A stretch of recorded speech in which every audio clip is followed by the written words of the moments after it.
በዚህ መዋደራ የፈለኩት ልቦችን ማንቃት ነው። ልቦችን ከመኝታ ማንቃት፣ ነፍሶችንም ማውገዝ ከሰመጠችበት ስሜትና ጥሜት። በዚህ መዋደራ የፈለኩት ሳሊሁ በስላህነቱ እንዲጨምር፣ የተዘናጋውም እንዲነቃ፣ ከመቆጨቱና ከመሞቱ በፊት ሕይወትን እንዳየኋት በፍጥነት ትጓዛለች። አብዛኛው ነዋሪዋ በዝንጋቴ ውስጥ ነው። ሰዎች ይመጣሉ፣ ሌሎች ደግሞ ይጓዛሉ። ማህፀኖች ይገፋሉ፣ መሬት ደግሞ ትውጣለች። ሰዎች ተዘናግተዋል፣ ሊነቁ አልቻሉም፣ ሞትና ሰከራት እስካላገኛቸው ድረስ። ወንድሞቼ ሕይወት ማለት በዚህች ሕይወት ጀርባ ላይ በጊዜ የተወሰነችና የተገደበች ናት። በእርግጠኝነትም ፍጻሜ ይመጣል። ደጎችም መጥፎች ይሞታሉ፣ ተቅዮችም ወንጀለኞች ይሞታሉ፣ ጀግና ሙጃሂዶች ይሞታሉ፣ ተቀማጭ ፈሪዎች ይሞታሉ፣ የምጡቅ ባለቤት ራእዮች ይሞታሉ፣ ውዳቂዎች ይሞታሉ። እነዚያ ለሆድና ለብልት እንጂ የማይኖሩ አላህ ጀለ ፊዑላ ይላል፣ በሷ ላይ ሁሉም ጠፊ ነው ይላል። ሁሉም ነፍስ ሞትን ቀማሽ ናት። ትሞታለህ፣ አዎ ትሞታለህ። እሱ እውነታ ነው፣ ያ ሁሌ የምንሸሸው እሱ እውነታ ነው። እሱ ዘንድ የሚወድቀው የአምባገነኖች አሸናፊነት፣ የካህዲያን ግትርነት፣ ራሳቸውን አምላክ ያደረጉ አመፀኞች ትዕቢት ያ እውነታ ነው። ከጽዋው አመፀኞችም ታዛዦችም የጠጡት ከጽዋው ጠጥተዋል ነቢያቶችና መልእክተኞች። አላህም አለ ካንተ በፊት ለማንም ዘላለም መኖርን አላደረግንም። ታዲያ ብትሞት እነሱ ዘውታሪ ናቸው። አልቃሽ ሁሉ ያለቅሳል፣ መርዶ ነጋሪ ሁሉ ያረዳል፣ የተቆጠበ ሁሉ ይጠፋል፣ የሚወሳ ሁሉ ይረሳል። ከአላህ ውጪ የሚቀር የለም። ከፍ ያለ አላህ ነው ከፍ ያደረገው። እወቅ አላህ ይጠብቅህ። የኖረ ይሞታል፣ የሞተም ያልፋል፣ መጪው ሁሉ ይመጣል።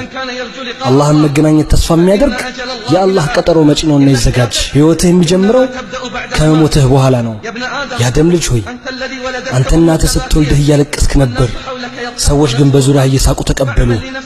እስኪ ለሕይወትህ መልካም ሥራና በሞትህ ቀን ሲያለቅሱ አንተ ተደስተህ ሂድ። እወቅ ባረከላሁ ፊክ፣ በዚህች ሕይወት የመዘውተሪያ መንገድ የለም። እወቅ ባረከላሁ ፊክ፣ በዚህች ሕይወት የመዘውተሪያ መንገድ የለም። ሁሉም ይሞታል። እሱ ሞት ነው የምክሮች ሁሉ ታላቁና ገሳጩ። እሱ ወደ አኺራ የመጀመሪያ እርምጃ ነው። የሞተ ሰው ቂያማው ይቆማል።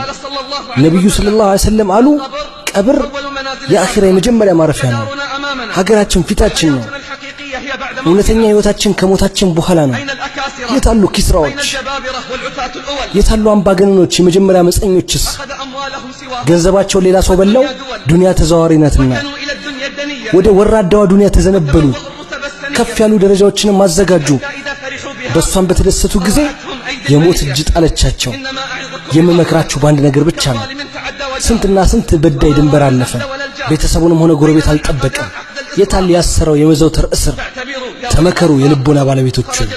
እንደ ተታለለ ከዱንያ ወጣ፣ ከከፈን ውጭ የተከተለው የለም። ወደ መበስበሻና መታፈኛ ቤት ገባ።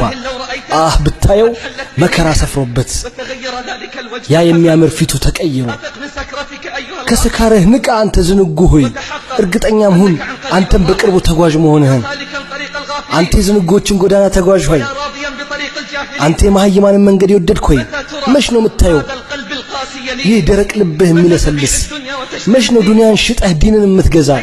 የታል ጓድህ አብሮህ የነበረ የሄደ? የታል ያ ብዙ ሀብት ረጅም ምኞት አልገባምን ለህድ ውስጥ ከሥራው ጋር? የታል ያ በቤተ መንግሥት ውስጥ በጸጋ ይኖረው ወደ ቀብሩ አልወረደምን? ከስካርህ ንቃ፣ ጉድጓድ ውስጥ መግባትህንም ማስታውስ፣ ዘመዶችህንም ማስታውስ። አንድ ሰው ተመለከተ፣ የሞተ ዘመዱን በህልም ዋየ። አለው እንዴት ነህ አለ፣ በትልቅ ነገር ተጸጸትን። አንድ ሰው አየ የሞተ ዘመዱን በህልሙ። እንዴት ነህ አለው፣ በትልቅ ነገር ተጸጸትን አለ። እናውቅ ነበር ግን አልሰራንበትም። እናንተም ታውቃላችሁ ግን አትሰሩበትም። ወላሂ አንድ ሱብሃንአላህ ወይም ሁለት፣ አንድ ረክዓ ወይም ሁለት ረክዓ ባንዳችን መዝገብ ላይ ዛሬ ቢጻፍ ከዱንያ ውስጥ ካለው ሁሉ ይበልጥብናል። የምክሮች ፋና የታለ?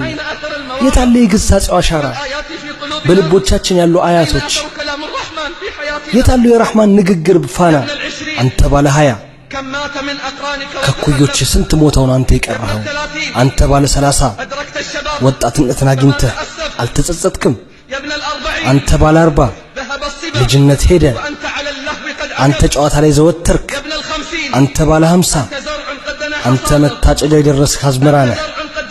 አንተ መታጨጃ የደረስክ አዝመራ ነህ። መቶን አጋምሰሃል፣ እስካሁን አልተስተካከልክም።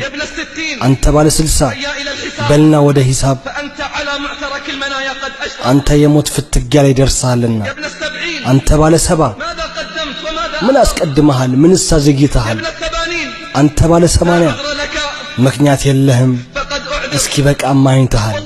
ወላሂ በአላህ እምላለሁ ዛሬ ቃሬዛ የተሸከመ ቀን ይመጣል፣ እሱንም በትከሻው አድርገው ሲሸከሙት።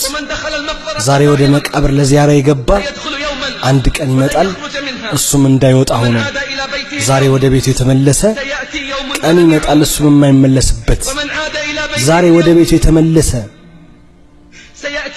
ቀን ይመጣና